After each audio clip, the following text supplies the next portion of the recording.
Hey everyone, welcome. I'm absolutely thrilled you're joining me for this explainer today, where we're going to unpack a really comprehensive framework for understanding the human mind. If you've ever found yourself wondering about the fundamental rules that govern our inner lives and how our personal choices kind of ripple out to affect the whole world, well, you are in the exact right place. Today we're exploring a highly structured philosophical text that takes massive, cosmic ideas and breaks them down into a really accessible system. Okay, let's dive right in. The source material we're looking at today is a text titled New Exploration of the Mind, written by Ryuho Okawa. Our goal in this explainer is to impartially map out the theological and philosophical framework the author presents, zooming in specifically on the opening chapter, What is a Righteous Heart? And look, rather than asking you to just blindly accept these concepts as absolute truths, I want to guide you through the author's logic. The author is basically attempting to translate incredibly abstract spiritual concepts into a step-by-step actionable framework for modern people. Here's our roadmap for the explainer. 1. The driver and the car. 2. Defining the ultimate lawmaker. 3. Proofs of the divine. 4. Defining the true dharma. And finally, number 5, the destination of happiness. All right, let's kick things off with section 1, the driver and the car, the vehicle versus the protagonist. So, to really understand the righteous heart, the text first asks us to consider the basic workings of human life using a pretty brilliant metaphor. It argues that your physical body is merely a vehicle, right? Titles, fame, wealth, outward beauty, these are literally just the make and model of the car. They're the shiny bumper and the fresh paint job, but your mind, the mind is the driver. The mind is the actual protagonist of your life's journey.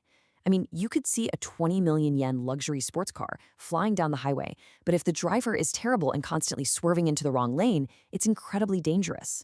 The car's outward appearance definitely gets a lot of our attention, but what's really interesting here is that acquiring accurate traffic knowledge and the driving skills to match is the single most important thing. And that brings us to a huge question in our journey. If a good driver is simply someone who follows the traffic rules, knowing when to stop at a red light and when to go on a green, we have to ask, who exactly wrote the rulebook? What defines official correctness on the road of life?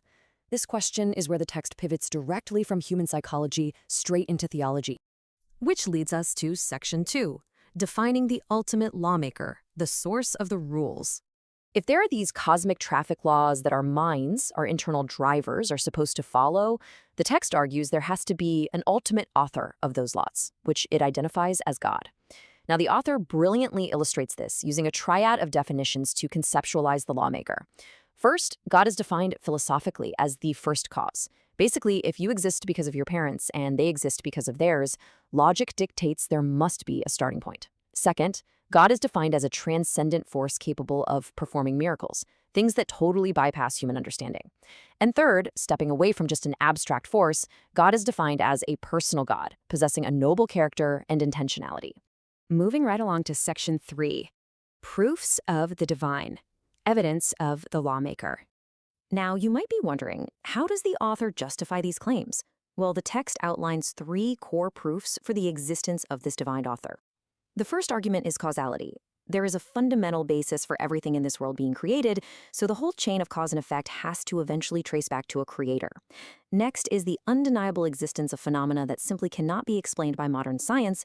And finally, there's a historical proof, pointing out that the absolute most towering figures in human history, the giants of philosophy and spirituality, have overwhelmingly acknowledged the existence of a higher divine power. All right, section 4, defining the true dharma, the rules of the road. Okay, so we've established the lawmaker, now we can look at the laws themselves, the exact traffic rules for our inner driver. In the context of this source material, the term used is true dharma.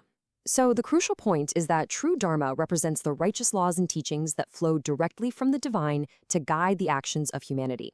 It is the official rulebook for the mind. But with so many philosophies and teachings out there in the world, the text acknowledges we desperately need a way to filter what is truly correct. To solve this, the author gives us a 3-part test to identify true dharma. First, a true teaching must be consistent with the vast intellectual heritage of humanity's past. It shouldn't completely contradict the foundational wisdom we've already inherited. Second, it has to involve some phenomena that go totally beyond human comprehension, pointing to a source way higher than just human intelligence. Third, and this is a really fascinating balance, it must still offer a theory that appeals to the intellect and reason of modern people. It can't just demand blind faith. It has to be rational and without contradiction. Let's move to our final part, Section 5. The destination of happiness, the pursuit of a righteous heart. So now that we understand the driver, the lawmaker, and the rules of the road, what is the actual point of the journey? The text defines the pursuit of a righteous heart not as some passive state of being, but as an active, continuous journey. It's the process of learning the standard of righteousness, those cosmic traffic laws, and gradually creating and molding your inner self to actually align with those rules. And the ultimate goal of this personal alignment is much, much larger than just the individual. It's the method to actively develop and harmonize the entire world created by the divine. As you'll see, this process unfolds across two connected levels of happiness. First is private happiness. This happens when your individual mind aligns with those righteous laws. The result? You achieve personal peace. You become a highly skilled driver who navigates the road of life smoothly. But it doesn't stop there. This naturally expands into public happiness, spreading that righteous alignment throughout society. The ultimate result is progress, total world harmony, and the collective development of humanity. We have covered a tremendous amount of ground today, all the way from the vehicle of the physical body to the cosmic rules governing our minds and society. Based on the framework we just explored, I want to leave you with one big question to chew on. If your mind is the driver and your body is just the car, how are your driving skills in the journey of life? Are you paying attention to the rules of the road? Keep exploring, keep learning, and thank you so much for joining me for this explainer.